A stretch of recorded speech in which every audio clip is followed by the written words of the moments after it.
नित्या अपनी कॉलेज की पढ़ाई करने के लिए नए शहर में आई थी और यहाँ पर उसने एक हॉस्टल में एडमिशन लिया था। आज नित्या का अपने हॉस्टल में पहला दिन था। घर से दूर आने की वजह से उसका मन नहीं लग रहा था, इसलिए नित्या को रात को भी नींद नहीं आई थी। नित्या अपने कमरे में बड़ी ही बेचैनी से करवटें बदल रही थी। तभी अचानक से ऐसा लगा जैसे किसी ने उसे आवाज दी हो। नित्या। नित्या ने अपनी आंखें खोलकर चारों तरफ देखा, लेकिन उसे कोई नजर नहीं आया। नित्या को ऐसा लगा जैसे उसके कमरे की खिड़की से कोई साया निकल कर गया हो। नित्या बुरी तरह से घबरा गई थी। वो अपने कमरे से निकलकर बाहर आई और सीधा वार्डन के रूम में पहुंची, लेकिन उसने देखा कि वार्डन अपने कमरे में थी ही नहीं। ये देखकर उसके होश उड़ गए। घबराई और डरी हुई नित्या हॉस्टल के कॉरिडोर में धीमे धीमे कदमों से चल रही थी। रात के उस सन्नाटे में उसके कदमों की आवाज बड़ी ही भयानक लग रही थी। तभी अचानक हॉस्टल की लाइट चली गई और नित्या ने देखा कि एक लड़की उसकी आंखों के सामने खड़ी हुई थी, जिसका चेहरा अंधेरी की वजह से नजर नहीं आ रहा था, लेकिन उसके लंबे लंबे बाल खुले हुए थे और वो बिना कुछ कहे नित्या के बेहद करीब खड़ी थी। उसे देखकर नित्या लगभग बेहोश होने ही वाली थी कि तभी अचानक एक आवाज उसके कानों में गूंजी। इतनी रात को यहाँ क्यों घूम रही हो? मैं तुम्हारे बाजू वाले रूम में ही रहती हूँ। अभी कुछ देर पहले तुम्हें बाहर देखा तो सोचा पूछ लेती हूँ। तुम कौन हो? तुम्हारा नाम क्या है? मैं डर गई थी। मेरा नाम अंजलि है। तुम्हारे पास वाले रूम में ही रहती हूँ मैं। और डरो मत, इस हॉस्टल में ना कभी कभी लाइट चली जाती है। जाओ जाकर अपने कमरे में सो जाओ। तभी अचानक से लाइट आ जाती है और नित्या अपने कमरे में चली जाती है। अगले सुबह नित्या हॉस्टल के बाथरूम में नहाने के लिए जाती है। इस बात से वो बेखबर थी कि बाथरूम के दरवाजे में एक छोटा सा सुराख था और उसी सुराख में किसी ने अपना एक कैमरा फिट करके नित्या का वीडियो बनाना शुरू कर दिया था। बेखबर नित्या गाने गुनगुनाते हुए नहा रही थी, लेकिन तभी अचानक उसे ऐसा लगा जैसे किसी ने उसे फिर से पुकारा हो। नित्या।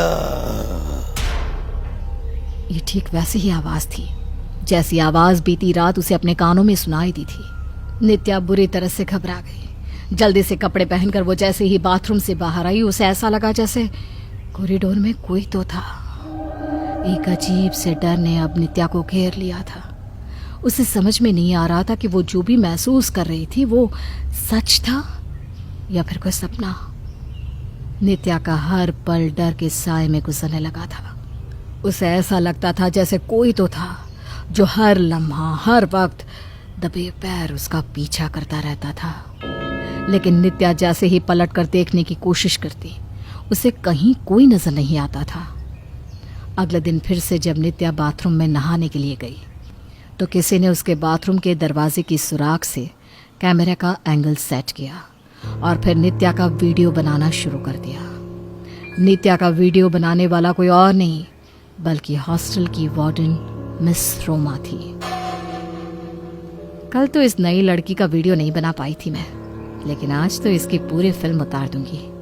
उसके बाद उसे इंटरनेट पर डाल दूंगी और लाखों की कमाई हो जाएगी, मजा आ जाएगा। लेकिन तभी अचानक रोमा को उस बाथरूम के अंदर नित्या के ठीक पीछे एक लड़की खड़ी हुई नजर आई। ये देखते ही रोमा के कदम कांपने लगे। ये कौन है?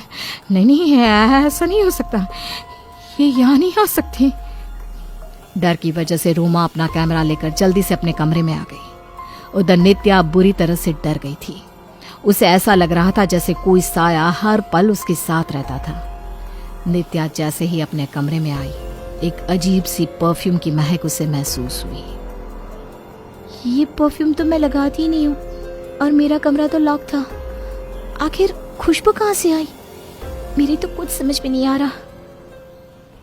उधर वार्डन अपने कमरे में जाकर उस कैमरे में बना हुआ वीडियो देखने लगती है। आज तो पक्की बात है, कुछ ना कुछ बहुत अच्छा रिकॉर्ड हुआ होगा। आखिर मैंने उस नई लड़की नित्या का पूरा वीडियो बना लिया है।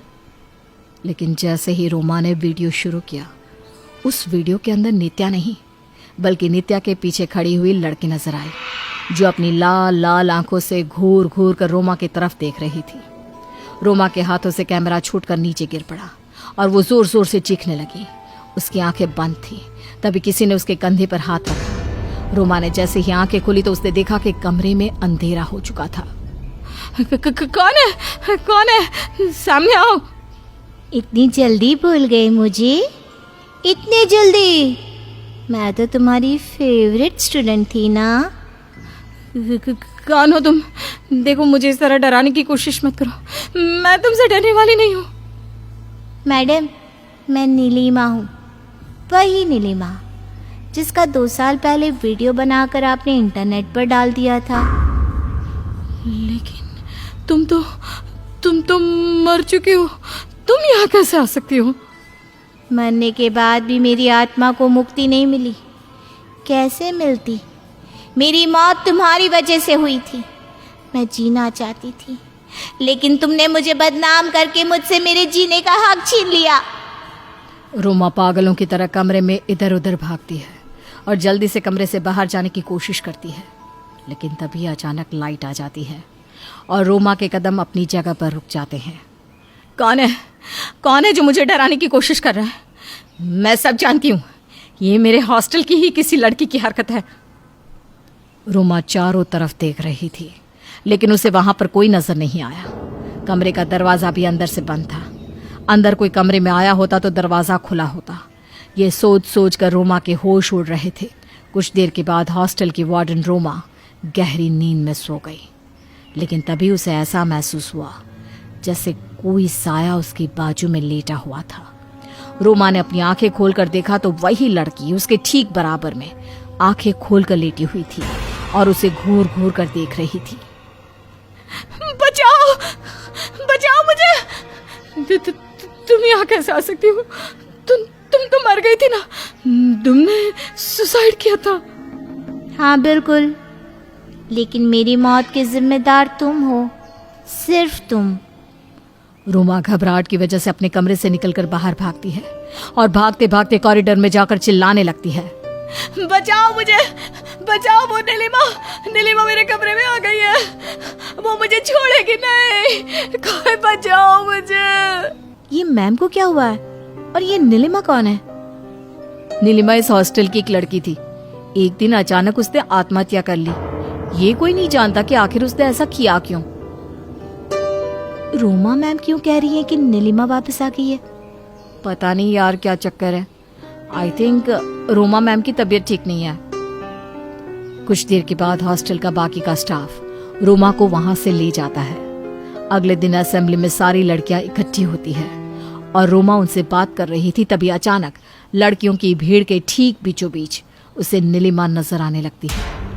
नीलिमा उसे देखकर मुस्कुरा रही थी, लेकिन नीलिमा सिर्फ रोमा को ही नजर आ रही थी, बाकी किसी को भी नहीं।